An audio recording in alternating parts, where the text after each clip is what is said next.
السلام علیکم ورحمۃ اللہ وبرکاتہ۔ ہمارے یوٹیوب چینل KGN فرمان تاج الشریعہ میں آپ تمامی حضرات کا خیر مقدم ہے۔ میں کچھ ضروری کلپ پیر و مرشد حضور تاج الشریعہ علیہ رحمہ کی آواز میں سنانا چاہتا ہوں۔ آپ حضرات وقت نکال کر خود بھی سنیں اور لوگوں تک شیئر بھی کریں۔ ابھی کچھ دن پہلے بریلی شریف سے ایک فتویٰ دیا گیا ٹی وی ویڈیو کے تعلق سے۔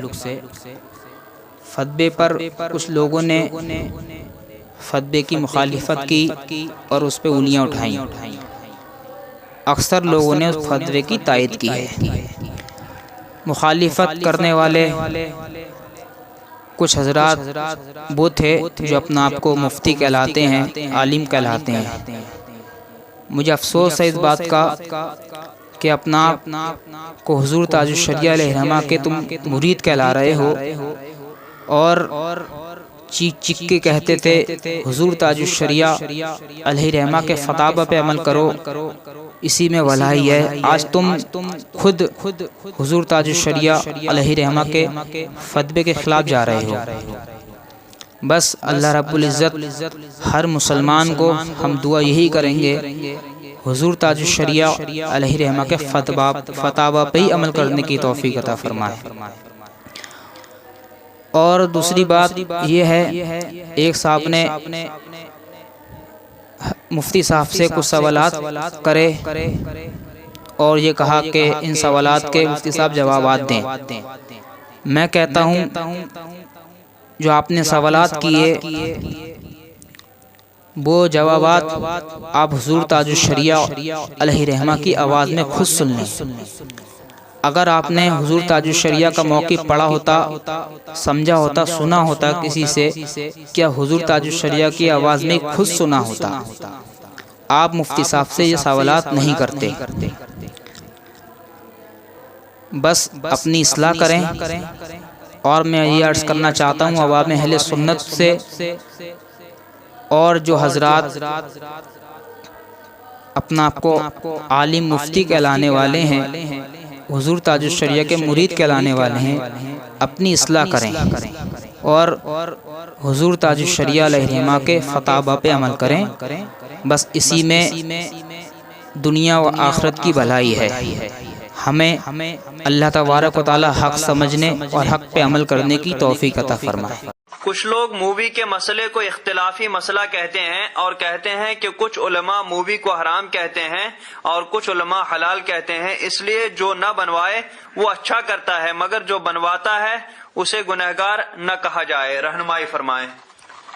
وہ گناہگار ہے، سخت گناہگار ہے، مستجب مذہب جبار ہے، اور یہ مسئلہ ہرگز اختلافی نہیں ہے۔ اس مسئلے کو اختلافی کہنا جو ہے غلط و باطل ہے۔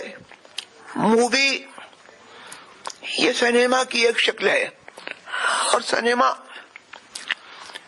کو اہل سنت والجماعت میں ماضی قریب میں کسی نے جائز نہیں کہا سوائے مودودی کے، کہ مودودی وہ اہل سنت والجماعت سے نہیں ہے، اس کے اپنے مخصوص عقائد اہل سنت والجماعت سے خارج عقائد رکھتا تھا، وہابی تھا، اور بکثرت خلاف شرع اور خلاف دین اقوال اور عقائد رکھتا تھا۔ انہی میں سے ایک عقیدہ اس کا یہ تھا کہ سنیما جائز ہے، اور یہ سنیما ہی کی ایک شکل ہے۔ سنیما کو آج بھی سلیم الطبع جاہل جو علم دین سے کوئی مس نہیں رکھتے، اس کو وہ جاہل لوگ آج بھی سلیم الطبع جاہل برا سمجھتے ہیں اور گرونی بات سمجھتے ہیں. اور ماضی قریب میں جب تک یہ مووی کی لعنت عام نہیں ہوئی تھی، ہم نے یہ دیکھا کہ سنیما لوگ چھپ چھپ کر کے دیکھتے تھے. اور سنیما کے جو عادی ہوتے تھے وہ اپنے شناساؤں سے، محلے والوں سے، بڑی عمر والوں سے چھپتے تھے، اس بری عادت کو چھپاتے تھے. سنیما گھر سے اگر کوئی نکلتا ہوتا تھا، اس نے دیکھا کہ اس کا کوئی جان پہچان والا سامنے سے گزر گیا تو ٹھٹک جاتا تھا، شرما جاتا تھا کہ کیا ہوا کہ مجھے فلاں نے دیکھ لیا. اب یہ ترقی کا دور ہے، جدت کا دور ہے، اور یہ اساسی کا دور ہے. تصویر سازی، جاندار کی تصویر کھینچنا کھنچوانا جو 13ویں صدی کے عالم علامہ ابن عابدین شامی اور سید احمد مصری طہطاوی، ان لوگوں نے نووی کے حوالے سے اس پر اجماع نقل کیا کہ فعل تصویر کشی، جاندار کی تصویر کشی مطلقاً حرام ہے. عام عظیم کی وہ تصویر چاہے تعظیم کے لیے بنائی جائے یا اہانت کے لیے بنائی جائے، یا وہ چھوٹی ہو یا بڑی ہو، کسی قسم کی تصویر ہو، اس کو کھینچنا کھنچوانا بنانا مطلقاً حرام ہے. اسی پر اجماع رہا. حالات عظیم البرکت فاضل بریلوی رضی اللہ تبارک و تعالی عنہ کے دور میں، بلکہ مفتی اعظم کے دور میں بھی، جب فلم خانہ خدا چلی، حضور مفتی اعظم ہند نے یہ فتویٰ دیا کہ دین کو تماشا بنانا جائز نہیں. اس فلم خانہ خدا میں بظاہر کوئی بری بات نہیں تھی، جس کو یہ لوگ کہتے ہیں کہ دینی تقریریں اور دینی پروگرام دیکھنا جائز ہے. وہ بھی ایک دینی بات تھی. حضور مفتی اعظم ہند نے یہ فتویٰ دیا کہ دین کو تماشا بنانا جائز نہیں. لوگوں نے، مریدان مفتی اعظم ہند نے اس فلم کے خلاف احتجاج کیا اور سنیما گھروں میں توڑ پھوڑ کی. بہت سے لوگ جیل گئے اور جیل کی زحمتیں انہوں نے اٹھائیں. اس زمانے میں اب تک تو کسی عالم صاحب نے یہ ہمت نہیں کی کہ مفتی اعظم ہند کے فتوے کو اختلافی کہتے اور فلم خانہ خدا کے جواز کا قول کرتے. اب تک تو یہ اجماعی رہا، اب یہ اختلافی کیسے ہو گیا؟ اجماع سابق کو کسی مفتی صاحب کا، آج کے کسی مفتی صاحب کا فتویٰ جو ہے اجماع سابق کو ہرگز نہیں اٹھا سکتا، بلکہ جو اجماع سابق کو جو فتویٰ اٹھائے وہ فتویٰ خود ہی رد ہے. تصویر بنائی کس لیے جاتی ہے؟ تصویر کی غرض ہی یہی ہے، اور ٹی وی اور ویڈیو پر جو تصویریں اتاری جاتی ہیں ان کی خاص طور سے مطلب یہی ہوتی ہے کہ ان کی نمائش ہوگی اور لوگ اس کو دیکھیں گے، لہذا یہ اسی حکم میں ہے. حضرت عائشہ رضی اللہ تبارک و تعالی عنہا نے حضور صلی اللہ تعالی علیہ وسلم کے تکیہ لگانے کے لیے دو اونچے اونچے تکیے خریدے اور ان کو مسند کے طور پر اپنے کمرے میں رکھا. حضور صلی اللہ تعالی علیہ وسلم نے یہ تکیے دیکھے جن کے اندر تصویریں بنی ہوئی تھیں. آپ نے حجرہ مبارکہ میں قدم نہیں رکھا، باہر تشریف فرما رہے. حضرت عائشہ فرماتی ہیں، بخاری شریف میں یہ حدیث ہے کہ میں اللہ اور اس کے رسول کی طرف رجوع لاتی ہوں تو میرا کیا گناہ ہے، میں نے کیا گناہ کیا؟ فرمایا کہ یہ تصویریں جو ہیں یہ کیسی ہیں؟ تو فرمایا، عرض کیا کہ یہ دو میں نے تکیہ خریدے تھے تاکہ آپ ان پر جلوس فرمائیں اور ان پر آپ ٹیک لگائیں. فرمایا کہ یہ تصاویر والے، تصویر بنانے والے قیامت کے دن ان کو عذاب دیا جائے گا اور ان سے کہا جائے گا کہ تم نے جو اپنے ہاتھوں سے یہ جو مجسمہ بنایا ہے اس کے اندر روح ڈالو اور اس کو زندہ کرو، اب وہ نہ کر سکے گا. فتح الباری میں علامہ ابن حجر اسقلانی نے یہ فرمایا کہ یہ وعید جس طرح سے بنانے والوں کے لیے ہے اسی طور پر یہ وعید ان لوگوں کے لیے بھی ہے جو تصویر کو استعمال کرتے ہیں.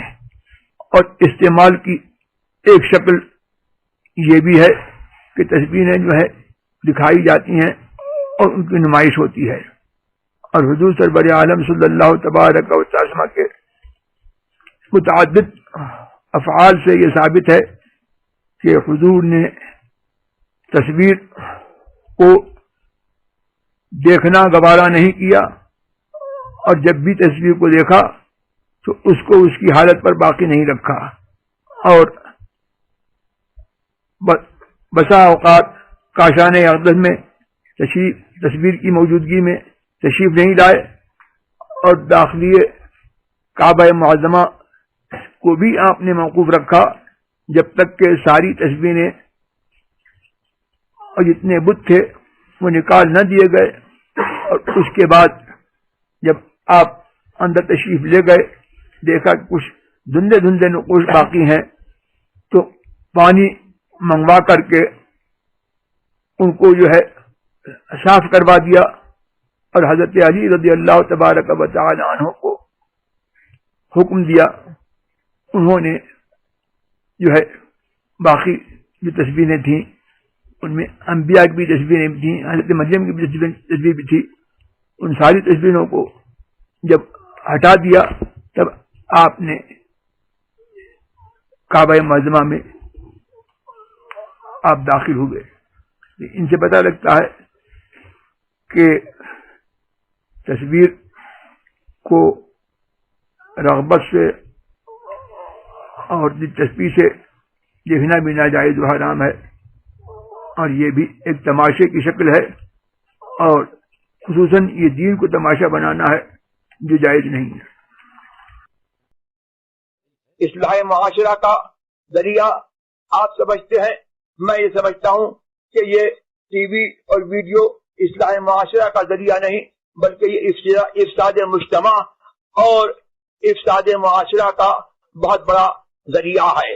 اور جو ہے بد مذہبوں کی سرکوبی اور تبلیغ دین جو ہے اس پر موقوف نہیں، نہ یہ ضرورت شرعیہ ہے.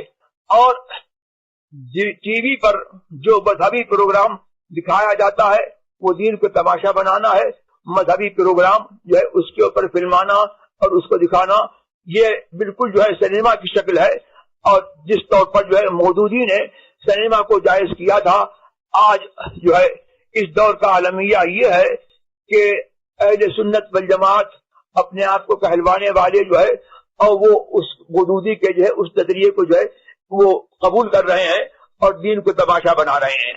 اعلیٰ حضرت عظیم البرکت فاضل بریلوی رضی اللہ تبارک و تعالی عنہ کا فیصلہ اور ان کا فتویٰ جو ہے وہ اٹل ہے، اور اس کا جواب جو ہے آج تک نہ کسی سے ہو سکا نہ کسی سے ہو سکتا ہے۔ دین کو تماشا بنانا جو ہے یہ جو ہے دین کی تبلیغ کا ذریعہ نہیں ہے، اور ضرورت شرعیہ کا جو دعویٰ کیا جاتا ہے تو ضرورت شرعیہ جو ہے یہاں پر متحقق نہیں ہے، اور اس کا دعویٰ جو ہے وہ محل بنا میں ہے۔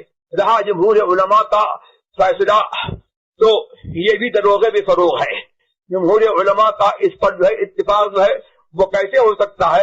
اور حضرت امام شامی رضی اللہ تبارک و تعالی عنہ نے جو اجماع امام نووی کے حوالے سے نقل کیا ہے کہ انہوں نے فرمایا کہ فعل تصویر یہ حرام ہے، چاہے تصویر جو ہے وہ کسی طور پر بنائی جائے، چھوٹی ہو یا بڑی ہو، یا وہ فرشپا انداز میں ہو کہ اس کی جو ہے توہین ہو کی جاتی ہو، یا جو ہے اس کو جو ہے وہ اوپر دیواروں وغیرہ میں لگانے کے لیے بنایا جائے، اس کا جو ہے اس فعل تصویر کا جو ہے استعمال اور یہ تصویر کشی جو ہے یہ اصلاً جائز نہیں ہے۔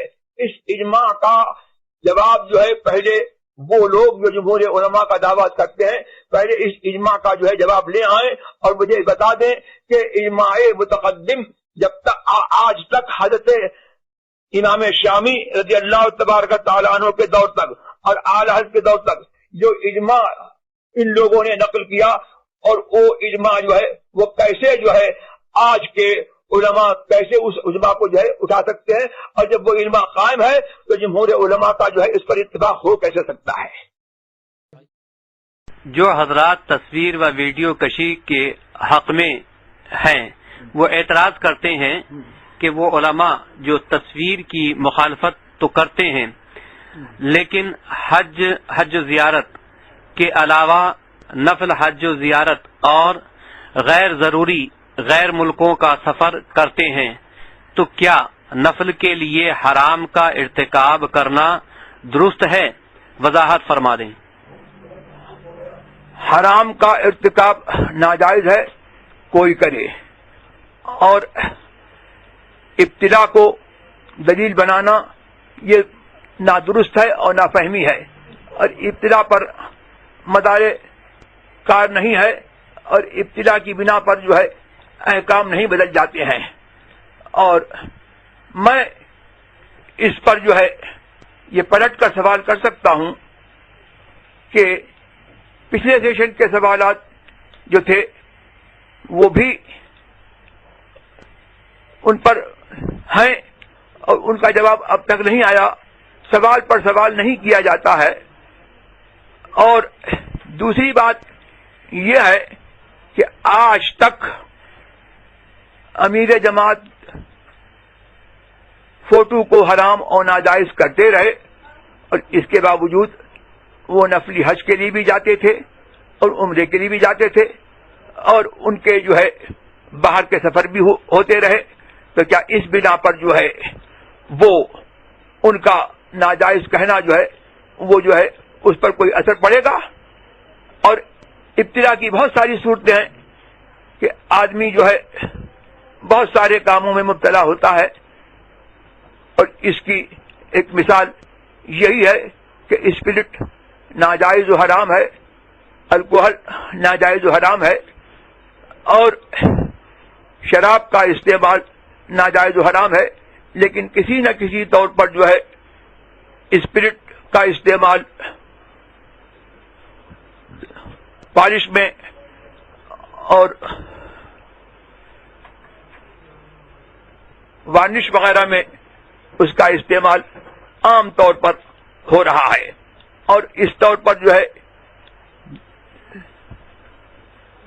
روشنائیوں میں اور جو پین آج کل آ رہے ہیں ان کے اندر بھی کسی نہ کسی طور پر جو ہے اسپرٹ کی آمیزش ہوتی ہے۔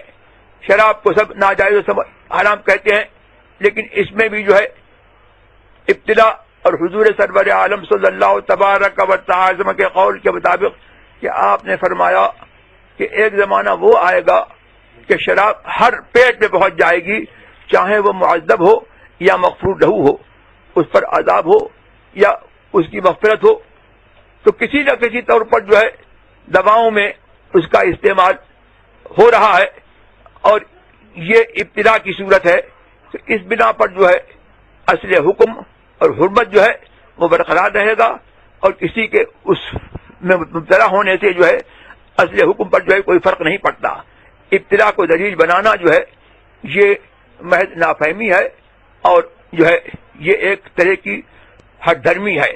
ہم جو ہے اس کے قائل ہیں کہ شریعت کو کی پیروی کریں اور اپنی طبیعت کو اور اپنے حالات کو شریعت کے مطابق کریں، اور اگر ہم سے کوئی گناہ سرزد ہوتا ہے یا ابتلا کی کوئی صورت ہوتی ہے تو ہماری یہ ذمہ داری ہے کہ اس صورت ابتلا کو جہاں تک ہو اس کو کم کریں اور یہ کوشش کریں کہ اس ابتلا سے جو ہے وہ بچیں۔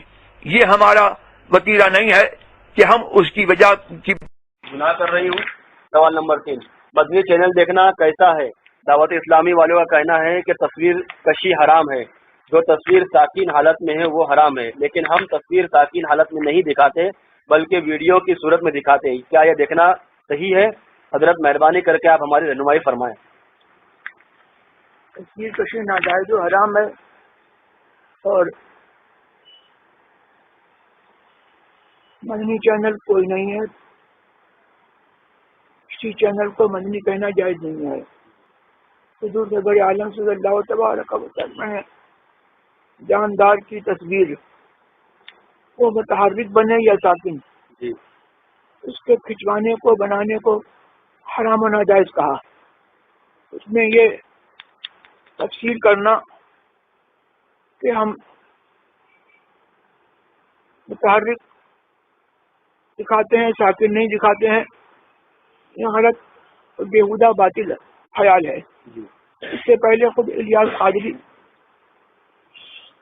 ٹی وی کو اور ویڈیو کو حرام و ناجائز کہتے تھے، اب مختلف تعبیروں اور گیروں بہانوں سے وہ سنیما کو، جس کو سب سے پہلے مودودی نے جائز کہا تھا، اس سنیما کا رواج دینا چاہتے ہیں، اور اجماعی مسئلہ تصویر کشی کا جو ہے جس پر آج تک کے علماء کا اجماع چلا آ رہا ہے، حضور مفتی اعظم اکبر اللہ مرقدہ نے پھر خانہ خدا اس میں بھی کعبہ شریف وغیرہ کی تصویریں دکھائی جاتی تھی، فتویٰ یہ دیا کہ دین کو تماشا بنانا ناجائز ہے، اور اس وقت کے مقتدر علماء نے ان کے فتوے کی تصدیق کی، اس پر اجماع ہو گیا۔ اس اجماع کو توڑنا اور مختلف ہیروں بہانوں سے تصویر کشی کو ناجائز جائز بتانا، اس سے ناجائز جائز نہیں ہو سکتا۔ حضور سرور عالم صلی اللہ علیہ وسلم نے متعدد احادیث متواترہ میں اس کی حرمت صراحتاً فرمائی ہے، اور کوئی خاص طریقہ نہیں بتایا ہے کہ اس طریقے پر بنے گی جائز ہوگی اور اس طریقے پر بنی ہوگی ناجائز ہوگی۔